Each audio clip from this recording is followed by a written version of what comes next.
Good morning students. आज का अपना टॉपिक है पार्टिशनल वैल्यूज़। फर्स्ट यूनिट में मीन मीडियन मोड, इनके साथ साथ हमें पढ़ना है विभाजन मूल्य, पार्टिशनल वैल्यू। और ये पार्टिशनल वैल्यू मैं मीडियन के बाद इसलिए करवा रहा हूँ क्योंकि पार्टिशनल वैल्यू जो है ये लगभग मीडियन के टाइप के हैं।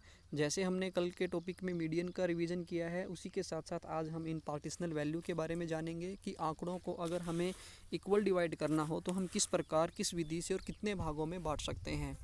यहाँ पर दिखाया गया है कि जिस प्रकार जो मीडियन होता है ये कंप्लीट डाटा को 2 भागों में बांटता है। ठीक उसी प्रकार कुछ अन्य माप हैं जो डाटा को जैसे 4 भागों में, 10 भागों में, 8 भागों में, 100 भागों में बांटते हैं।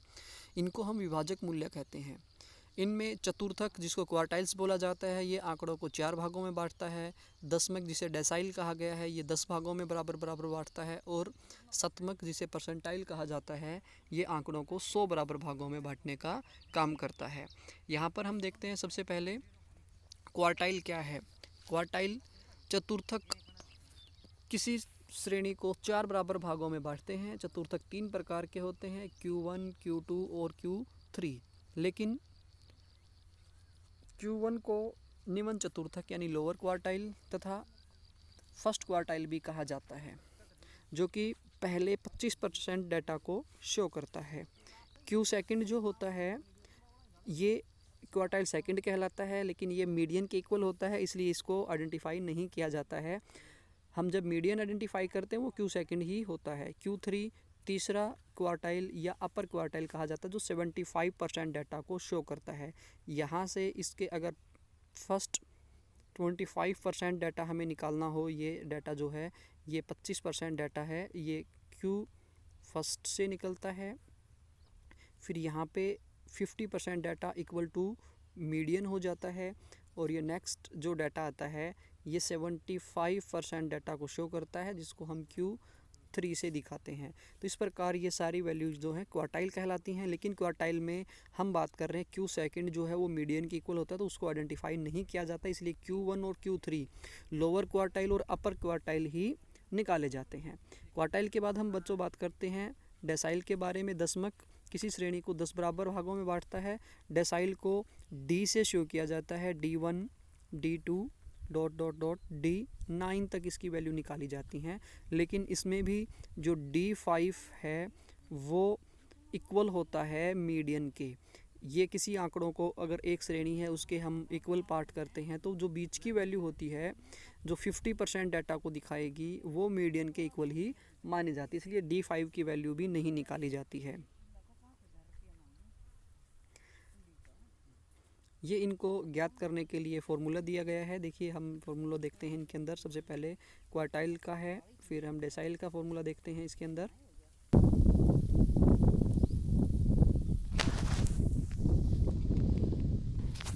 इस एग्जांपल से हम क्लियर करते हैं कि किस प्रकार से इंडिविजुअल सीरीज़ में क्वार्टाइल, डेसाइल या परसेंटाइल आइडेंटिफाई किए जाते हैं। जैसे पहले ही बात की थी हमने कि ये लगभग मीन के टाइप का क्वेश्चन मीडियन के टाइप का क्वेश्चन होता है, जिसमें हम n+1/2 आइटम से मीडियन आइडेंटिफाई करते थे।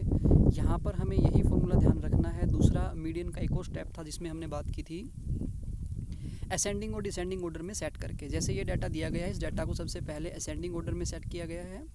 असेंडिंग ऑर्डर में सेट करने के बाद टोटल जो नंबर दे रखा है n की वैल्यू 11 है।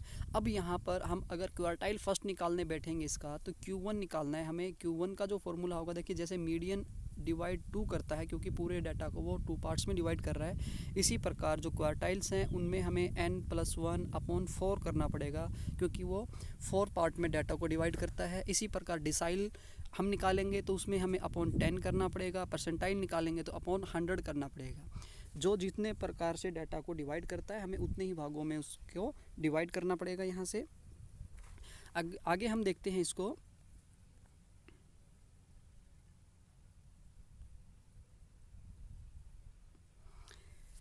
हमने देखा कि इसके अंदर हमें अगर क्वार्टाइल फर्स्ट निकालना है, फर्स्ट ऑफ ऑल हम देख रहे हैं Q1 निकालने के लिए हम क्या करेंगे, n+1/4 आइटम। अब n की वैल्यू कितनी, 11 +1 12 12/4 रिजल्ट आएगा थर्ड आइटम। अब थर्ड आइटम क्या है बच्चों, थर्ड आइटम है यहाँ से 26, तो Q1 इक्वल हुआ 26। नेक्स्ट हम देखते हैं, हमने यहाँ से देखा है यहाँ निकालना है Q3। अब Q3 निकालने में हमें क्या काम करना होगा, यहाँ से बच्चों देखिए Q3 की वैल्यू हम जब निकालने बैठेंगे इसमें, तो Q3 के लिए हमें करना होगा, Q3 इक्वल होता है 3n+1, 3n+1 upon fourth item, यानी कि n+1 को 3 से मल्टीप्लाई करेंगे तो इस प्रकार से 12 मल्टीप्लाई जो है वो 3 से होगा, अपॉन 4 रहेगा, 36/4 ये आ जाएगा हमारा 9th आइटम। 9th आइटम यहाँ से देखें तो 9th आइटम क्या है, 60 है, तो Q3 की वैल्यू हो गई है 60। इसी प्रकार से हम डेसाइल निकालें, परसेंटाइल निकालें, वो इसी तरीके से कैलकुलेट होते चले जाएंगे, इंडिविजुअल सीरीज़ है। देन हम बात करते हैं डिस्क्रीट सीरीज़ में। डिस्क्रीट सीरीज़ का जैसे ये क्वेश्चन दे रखा है हमें, डिस्क्रीट सीरीज़ जिसमें फ्रीक्वेंसी गिवन होती है, हमें Q1, Q3, D6, P80 ये जो वैल्यू दे रखी है हमें आइडेंटिफाई करनी है। तो यहाँ भी सेम मीडियन का हम लॉजिक लगाएंगे, जैसे मीडियन निकालते हैं फ्रीक्वेंसी गिवन होती है, देन फ्रीक्वेंसी गिवन है तो हम CF बनाएंगे, हमने यहाँ से CF को कैलकुलेट किया सबसे पहले। अब n नंबर ऑफ़ आइटम हो जाएंगे हमारा टोटल ऑफ फ्रीक्वेंसी का, यहाँ पर नंबर ऑफ़ आइटम है 49 और ये हमने CF आइडेंटिफाई किया। फर्स्ट ऑफ ऑल हम क्या करेंगे, यहाँ से सबसे पहले हम देखते हैं Q1 के लिए हमें फॉर्मूला लिख देंगे n+1 upon fourth item. Q3 के लिए यही वैल्यू क्या हो जाएंगी, 3n+1 अपॉन फोर्थ आइटम। अब दोनों के लिए हम देखते हैं n कितना है 49, 49 + 1 50, अब 50/4 ये तो हो जाएगा किसके लिए है, Q1 के लिए डाटा रहेगा। और इसी प्रकार से 150/4 इसको सोल्व करेंगे तो ये डाटा किसके लिए आएगा, हमारे Q3 के लिए आएगा। अब बच्चों देखिए 50/4 से हमारे सामने जो वैल्यू आएगी, ये वैल्यू आएगी हमारी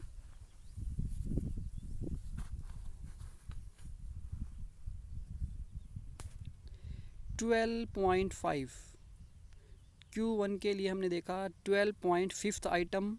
अब 12.5 आइटम सबसे पहले कौन सी CF में काउंट होगा, इस CF में काउंट है, तो इसके सामने की ये जो वैल्यू होगी हमारी 13, ये हो जाएगा Q1।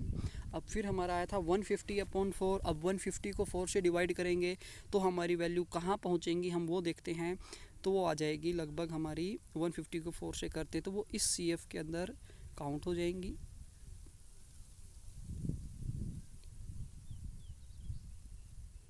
लगभग इनके अंदर आएंगे तो हमारा नेक्स्ट का डाटा क्या आ जाएगा, इस तरीके से हम इसको सोल्व कर लेंगे, ये हमारा Q3 हो जाएगा। जब हम बात करते हैं यहाँ से देखिए इसी प्रकार का ये डाटा दिखा रखा है। क्वार्टाइल फर्स्ट के लिए किया है n+1/4 आइटम, ये 12.5 यानी 13। Q3 क्या हुआ, 3n+1/4 आइटम, ये 37 5th और 15 रिजल्ट आया है। D6 n+1 बाहर 6 से इसको मल्टीप्लाई करना है, डिसाइल 10 होते हैं तो अपॉन 10 किया हमने इसको, तो 50 को 6 से मल्टीप्लाई करके जो वैल्यू आई हमारा 13th आइटम आएगा, ये आ जाएगा हमारा D6 हुआ 14। इसी प्रकार परसेंटाइल 85 n+1/100 ये वैल्यू हमारी आ जाएगी इस प्रकार से, ये Q1 है, ये Q3 है, D6 है और P85 है। ये सभी वैल्यू हमने आइडेंटिफाई की हैं, ये डिस्क्रीट सीरीज़ में है। इन्हीं को जब हम कंटिन्यू सीरीज़ में आइडेंटिफाई करने लगेंगे तो कंटिन्यू सीरीज़ में डाटा कैसे चला जाएगा, देखिए हम सबसे पहले कंटिन्यू सीरीज़ का क्वेश्चन आते क्या करते हैं, CF आइडेंटिफाई करेंगे। यहाँ से हमने CF निकाल लिया है, यहाँ तक कॉमन है। दूसरा हम देख रहे हैं कि मीडियन के अंदर भी यही हमने किया था कि n+1 न करके हम केवल क्या करेंगे, उसमें n/2 करते थे। इसी प्रकार यहाँ पर भी हम जब क्वार्टाइल निकालें, डेसाइल निकालें, परसेंटाइल निकालें तो हम केवल n/, करेंगे, उसमें +1 नहीं करना है, ध्यान रखना है बच्चों इसका। तो हम Q1 के लिए करेंगे सीधा ही n/4, n कितना है 160/4 ये हो जाएगा 14th आइटम। और 14th आइटम सबसे पहले इस वैल्यू के अंदर काउंट होगा, तो ये इनके लिए क्वार्टाइल के क्लास बन गई है। लेकिन यहाँ 14th आइटम के सामने डिस्क्रीट सीरीज़ में एक वैल्यू थी तो हमें रिजल्ट यहीं पता लग रहा था, लेकिन यहाँ पे क्या है बच्चों, एक ग्रुप दे रखा है देखो पूरा 10 to 20। अब 10 to 20 के बीच में कहीं पर भी ये वैल्यू हो सकती है। इसको आइडेंटिफाई करने के लिए हमें क्या करना है, एक फार्मूला लगाएंगे। कौन सा फार्मूला लगेगा इसके लिए, देखिए जो मीडियन में हम लगाते थे कंटिन्यू सीरीज़ में सेम वही रहेगा। Q1 इक्वल है किसके, L1 plus n upon fourth item minus CF upon F into i. जैसे हमने मीडियन में किया था सेम वही फार्मूला रहेगा। L1 जहाँ पर हमारी वैल्यू आई है उसकी लोअर लिमिट क्या है, ये 10, 40 माइनस 22 अपॉन 38, 10।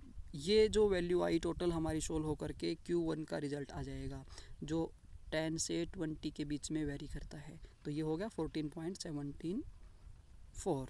देन नेक्स्ट में हम चलेंगे, ऐसे ही Q3 के लिए निकालेंगे। 3n अपॉन 4, 160 को 3 से मल्टीप्लाई किया, 4 से डिवाइड किया तो 120th आइटम आता है 30 एंड 40 की सीरीज़ में, 30 से 40 के डाटा के बीच में ये आता है। तो यहाँ से ये क्वेश्चन हमारा आगे सोल्व हो जाएगा। तो इस प्रकार से हम ये सारी वैल्यू जब हम सोल्व करते हैं, क्वार्टाइल्स निकालते हैं, तो साथ के साथ में जो मीडियन हमने किया था कल बच्चों, उसी मीडियन के फॉर्मूले के ऊपर बेस्ड है पूरा का पूरा क्वार्टाइल। तो वही मीडियन का जो फॉर्मूले हैं वो कंटिन्यू सीरीज़ में ये है, और डिस्क्रीट सीरीज़ में जहाँ हम बात कर रहे थे वहाँ पर जो सिंपल हमें मेथड लगाना है n+1/4, उस मेथड से इसको सोल्व करेंगे। तो इस प्रकार से आपको आज ये जो पार्टिशनल वैल्यू हैं इनके क्वेश्चन करने हैं। इनके क्वेश्चन के कुछ मैंने यहाँ पर नीचे आप लोगों के लिए एक्सरसाइज दे रखी हैं। ये इनकी कुछ एक्सरसाइज के क्वेश्चन दे रखे हैं, ये आपको सोल्व करने हैं। और ये इसलिए भी ज़रूरी है क्योंकि जैसे ही हम नेक्स्ट यूनिट जहाँ मेजर ऑफ डिस्पर्सन की बात करेंगे तो वहाँ पर quartile deviation, inter quartile, quartile range, इनको सोल्व करने के लिए हमें क्वार्टाइल की वैल्यू आइडेंटिफाई करना बहुत ज़रूरी हो जाएगा हमारे लिए। तो यहाँ से आप क्वार्टाइल, डेसाइल और परसेंटाइल को सोल्व करके देखें, इनको निकाल करके अपने एक्सरसाइज करें। अगर किसी कोई क्यूरी है, किसी प्रकार की कोई डाउट है तो आप मैसेज करें। तब तक आप एक्सरसाइज करें, स्टडी करें अपनी, और घर पे रहें, सेफ़ रहें। थैंक यू सो मच बच्चों।